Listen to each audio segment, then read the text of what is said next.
When a woman like our Miss Brooks, who teaches English at Madison High School, goes with a man like Philip Boyton for 6 years, certain changes are bound to occur. Changes which Miss Brooks can't help but notice. Yes, after 6 years, Mr. Boyton is wearing a different suit. But last week, for the first time, some radical changes did appear to be in evidence. All else having failed, I had decided to take my landlady's advice and try to build up Mr. Boynton's ego. So about 2 weeks ago, I convinced Mr. Boynton that he'd look much more distinguished if he'd grow a mustache. Last Thursday at breakfast, I discussed the early results with Mrs. Davis. I knew that altering his appearance would make a difference in Mr. Boyton. What's the first change you've noticed, Connie? It's much quieter when he drinks his soup. There's much more to it than that. I saw his mustache when he called for you Sunday night, and it certainly tickled me. Oh, I wish it would tickle me. It is rather cute, though, isn't it? Actually, Sunday night was the last time I saw him, so it's too early to tell about any changes yet. Although I've been doing everything in my power to build up his ego. Just what have you done, dear? Well, I asked 3 of Madison's most attractive teachers, Miss Adams, Miss Higgins, and Miss Preston, to compliment him on his new look. Well, that should have produced results. It did. He went out with Miss Adams Monday night, Miss Higgins Tuesday, and Miss Preston Wednesday. Well, with his new appearance, you've got to expect personality changes in Mr. Boyton. I'm sure he'll be much more positive toward you from now on. Oh, he's positive, all right. He positively hasn't asked me to go with him to the party Mr. Conklin's giving tonight. Party? It's in honor of Mr. Stone's re-election as head of the Board of Education. The entire faculty's been invited. Should be quite a gala affair. Yes, the milk will flow like buttermilk. Well, I'm sure Mr. Boynton will ask you. What are you going to wear, Connie? No, I don't know yet, Mrs. Davis, but you can bet it won't be what I was wearing about this time last year. Well, what were you wearing then? Don't you remember, Madison's home economics class had just honored me with their annual secret project. Oh, of course. That blue dress they'd made with those vents in the back.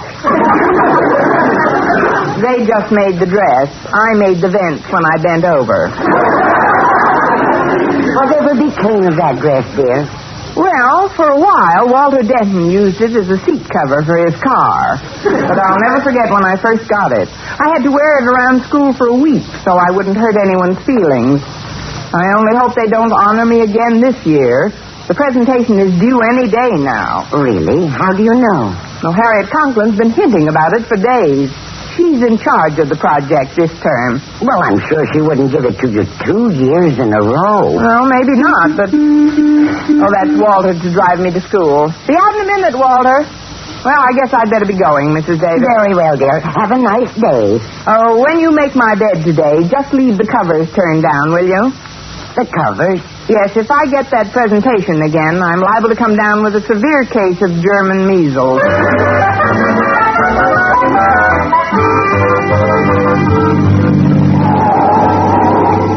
For goodness sakes, Walter, if you're going to make a turn like that, at least give the person behind you a hand signal. If for you adored, teacher, I'll send out a flare. I thought you'd noticed something besides my driving today. What's that, Walter? Well, aren't you aware of anything different this morning? Look carefully.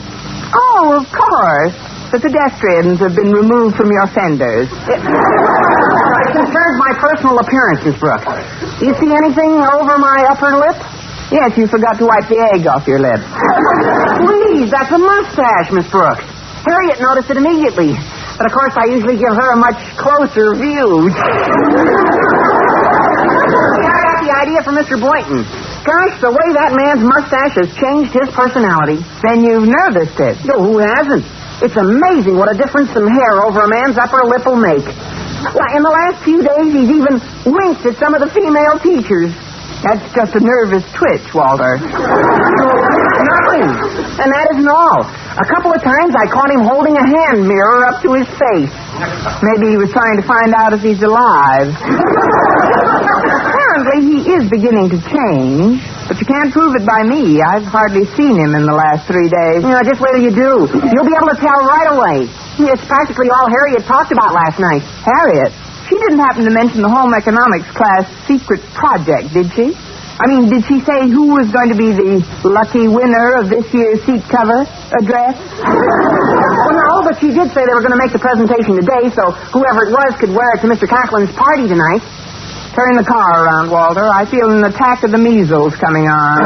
Oh, I'm pretty sure it won't be you this year, Miss Brooks. They've never made the presentation to the same teacher 2 years in a row. Well, you can never tell when they're liable to start a nasty precedent.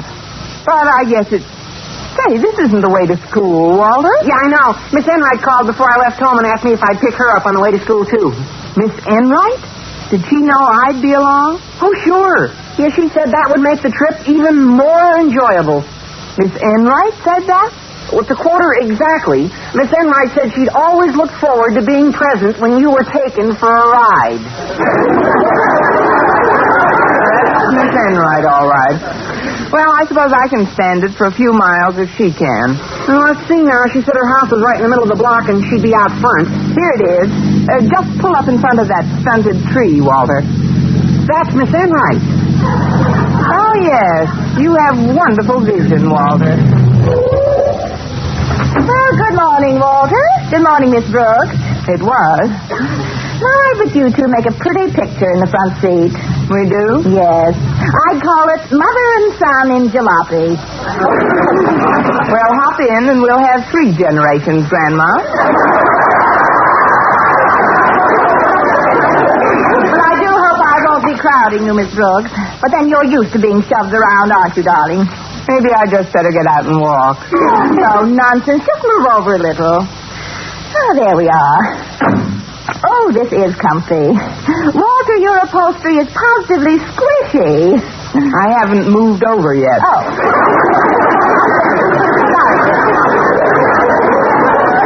Well, we better get going or we'll be late.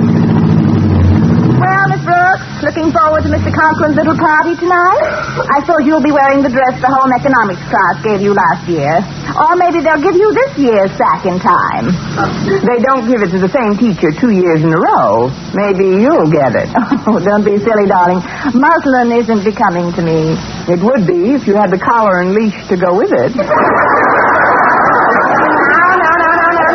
Ladies, let's not have any ill feeling aboard. Oh, I couldn't have any ill feeling toward Miss Brooks these days. Not after what she's done for Mr. Boyton. What I've done for Mr. Boyton? Oh, yes, since he grew that mustache, the changes in his personality are positively spectacular. Why, a few weeks ago, he'd have felt compelled to ask you to the affair tonight. Now he had absolutely no hesitancy in dating me. What? You mean he invited you to the party? I don't believe it. You can find out for yourself when we get to school, Miss Brooks. That's exactly what I will do. And, Walter, will you wait in your car for me, please? Why, Miss Brooks? Do you want me to run you somewhere? If it's true, you can run me over.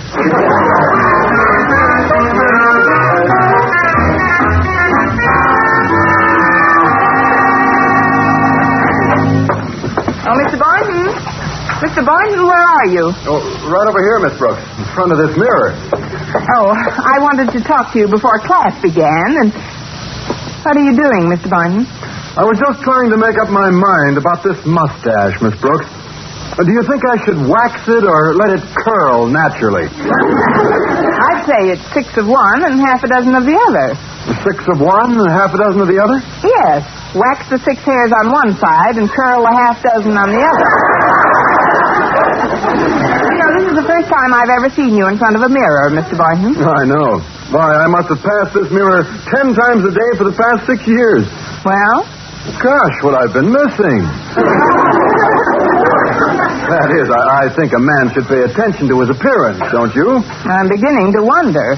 The next thing you know, you'll be wearing a cane on the campus. Oh, not me. I'm not that vain. I never wear my cane until I'm away from school. What? You mean you've actually bought a cane? It's just a little walking stick. It does a lot for my poise. I'll bet it does. But that isn't why I came in to see you, Mr. Boyton. As you know, Mr. Conklin's giving a buffet supper for Mr. Stone tonight, and since we've both been invited, I thought... I wanted to talk to you about that, Miss Brooks. Good. What time will you pick me up? That isn't quite what I had in mind. What time do you want me to pick you up? Well, that isn't what I meant either. I don't know how to put this exactly, but with the growth of this mustache, Something has come over me. You're not just flapping your fuzz, Philip. Well, I'm not kidding, Miss Brooks. My new appearance has done a lot for me. Why, in the last 3 or 4 days, almost every female teacher in the school has complimented me on my appearance. I must confess, it's had its effect. In what way, Mr. Boyton? Well, for one thing, I find I'm no longer preoccupied with my frog. What? How could you ever face McDougal? Oh, I don't want you to think I'm conceited, Miss Brooks, but when I noticed how women reacted to my mustache and me, well, a definite change began to take place in my personality. A change? Mm-hmm. Where I formerly thought of myself as exclusively a man's man, I now think of myself as a ladies' man, too. I've got to get this boy a razor. Look, Mr. Boyton, what has this got to do with tonight? Well, I'm taking Miss Enright to the party tonight. Then it's true. Yes, Miss Brooks. Now, I don't want you to be hurt. Actually, I owe you a great deal for helping me to discover my true self. But, well... Yes, Mr. Boyton? It's just that now I feel I belong to all women. Thank you, Tommy Manville.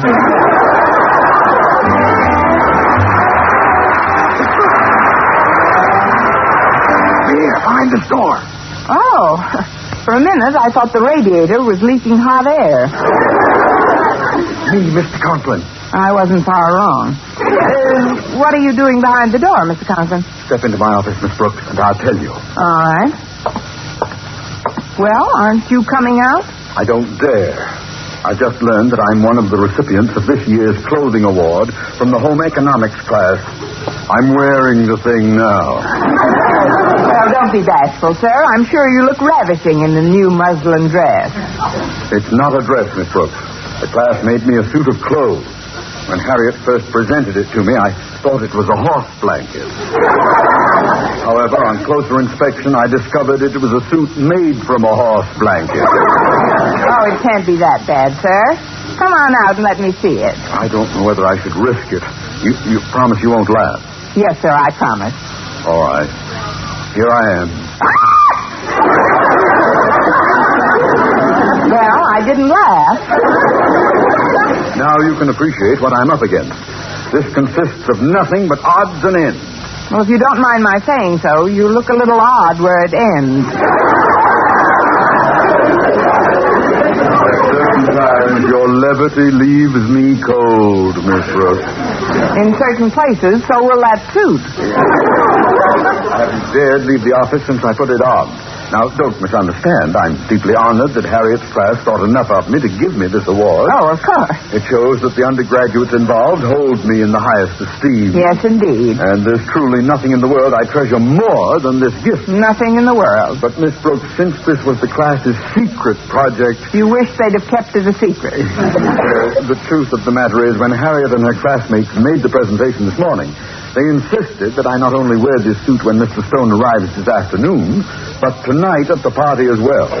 They said they'd be deeply hurt if I didn't. Miss Brooks, I'll be the laughingstock of the school unless you help me out of this predicament. But how can I help, sir? Well, for years now, it's been an unwritten rule that the teacher who received the award the previous year has the final say as to who gets it the following year. Although this rule has seldom been invoked, this year we're going to invoke it, aren't we? Are we? For some time now, you've been arguing to get Mr. Boynton a new lab next to your classroom. Right, Miss Brooks? We just put that unwritten rule in writing. I knew I could count on you, so I've taken the liberty of sending for my daughter. I know how persuasive you can be when you want to be, Miss Brooks. So you... here she is now. Did you want to see me, Daddy? Oh, hi, Miss Brooks. What do you think of Daddy's new suit? Real gone, isn't it? It's on its way. Miss Brooks has something she wants to discuss with you, Harriet. Oh? What is it, Miss Brooks? Well, since I received the Home Economics Class Award last year, I have final say as to who gets it this year. Is that correct? Well, yes, Miss Brooks, but for years now, every teacher has ridden along with the class's selection. This is where I get off. That is, I'm taking advantage of my prerogative, and I don't think your father should receive the award this year. I don't think he should either. I mean, Miss Brooks may have a point, Harriet. But who deserves the suit more than Daddy, Miss Brooks? Only one man, the esteemed head of our Board of Education. Mr. Stone? Mr. Stone! Motion carried, Stone stuck. He should get the award. Well, if you say so, Miss Brooks, but I certainly hope there's no objection to the other presentation we're making today. The other one? Yes. Besides the suit, our class made a dress for a female teacher. We're giving it to Miss Adams. Want to bet? You mean you don't approve of that selection either? Then who do you think should get it? Only one person, Harriet. The teacher who's really been... Miss Brooks. Huh? I'm over here behind the door of the faculty room. Oh, for a minute I thought it was a cobra. It's me, Miss Enright. I wasn't far from wrong. What are you doing behind the door, Miss Enright? You know perfectly well what I'm doing behind this door. Because of you, I've been compelled to wear the dress the home economics class made for Miss Adams. Now I daren't show my face in public. Well, you can't blame that on the dress. Now, never mind the facts. The winner of this loathsome award has to wear this thing to the party tonight. Now, you got me into this dress, Miss Brooks. You get me out of it. Oh, then you definitely won't be able to show your face in public. You know what I mean. This atrocity looks like a potato sack on me. There, look, see? It would look better with potatoes in it. But if you're so set against wearing it tonight, perhaps we can make a deal. What sort of deal, Miss Brooks? Well, since I have the final say, I could tell Harriet to give it to someone else, but only under certain conditions. What are they? First, that you break your date with Mr. Boyton tonight, and second, that you give as your reason the fact that he's been taking this mustache bit much too big. And if I refuse? Say, I was just noticing that muslin does wonders for your knobby knees. All right, Miss Brooks, you win. I have no choice but to agree to your proposal. Atta girl. You must admit I'm a good loser, darling. Yes, indeed, Miss Enright, and I can't think of anyone I'd rather see lose.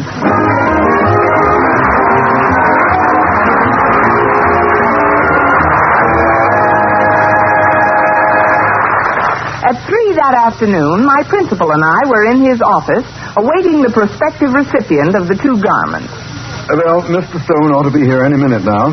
Do you want to make the presentation, or shall I, Miss Brooks? Well, as the previous year's recipient, I think I should present the suit to him, Mr. Conklin. And if you don't mind, sir, I'll also give him this other award. You mean this piece of burlap? The only thing that's good for is to hold a bunch of potatoes. That's no way to talk about Mrs. Stone. Mrs. Stone? This is the dress made by our home economics class. The Stones should make quite a handsome couple in these outfits. Oh, yes, indeed. They'll be almost as well dressed as Mammy and Pappy Yoakum.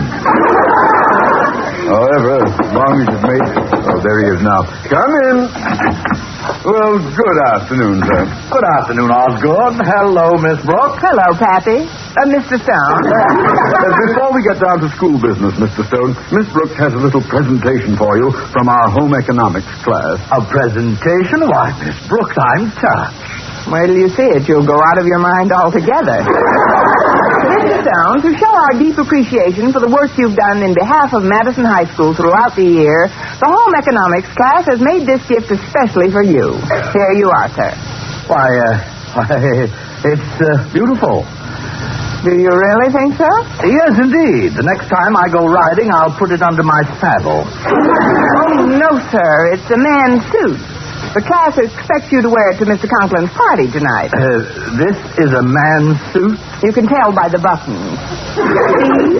There are very few double-breasted horse blankets. Oh, yes, I see it now. It's lovely. And besides this suit, sir, our home economics class wants you to have this additional gift. Oh, thank you, Miss Brooks.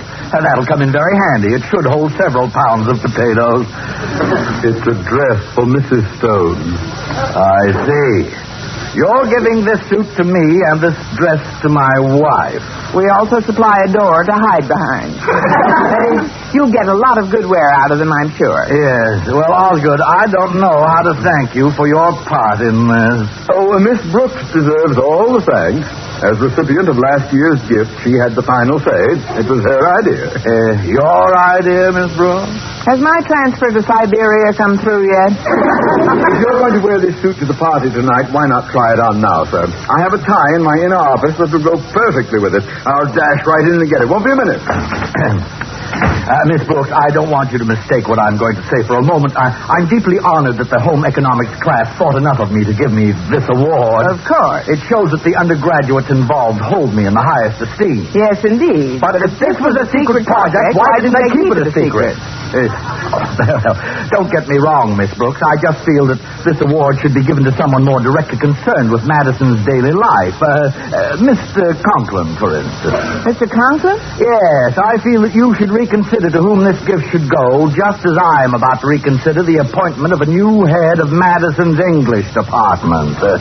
Do you follow me, Miss Brooks? Do you want to make the presentation, or shall I? I think that since you... Well, here it is, Mr. Stone. Isn't it a beauty? This tie goes with that suit like ham goes with egg. Pardon me, sir, but the knife and fork just changed hands. What Miss Brooks means, Osgood, is that I cannot accept this signal honor. You can't? Mr. Conklin, Mr. Stone and I feel that because of your devoted attention to the needs of both teachers and faculty at Madison High throughout the years, this suit from the home economics class should go to you. Well, there's nothing I've wanted more. Mr. Stone, Miss Brooks, I don't know how to thank you. As I look at this splendid garment, I realize that there's nothing I've wanted more! Miss Brooks, what's going on here? Mr. Stone persuaded me you should have it, sir. But I thought we decided Mr. Stone should have it. Remember when we were discussing Mr. Boynton's new lab being moved right next to your classroom? Now, tut, Osgood, the decision should come from the new head of Madison's English department. Head of the English department? Miss Brooks? But we'd be trading our integrity for a mess of pottage. A double-breasted mess of pottage. Look, gentlemen, I don't want to blackmail anyone into a promotion. Perhaps neither of you deserves this award. That's my girl. But then who should be the recipient? It does present a problem, doesn't it? Come in.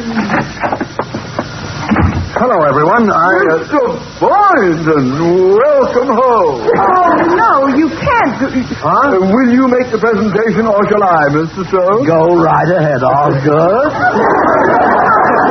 I have the final say. Get lost. Mr. Boyton, in honor of the service you have done for Madison throughout the years, because of your devotion to duty and your unflagging zeal in your work, we want you to have this award. From the picture, Abbott and Costello meet the Board of Education. I don't quite understand, but thank you very much for the suit. I certainly didn't expect anything like this when I came in here. Why did you come in, Mr. Boynton? Harriet told me you were in here, Miss Brooks. And since Miss Enright can't make it, I wanted to invite you to Mr. Conklin's party tonight. I accept. And that automatically eliminates you as the recipient of the honorable horse blanket. But, gentlemen, I think I have a solution that should be acceptable to all concerned. What is it, Miss Brooks? Hand it over, please. Thanks. For you, Mr. Stone. For you, Mr. Conklin. For you, Mr. Boynton. And may the pants rest in peace.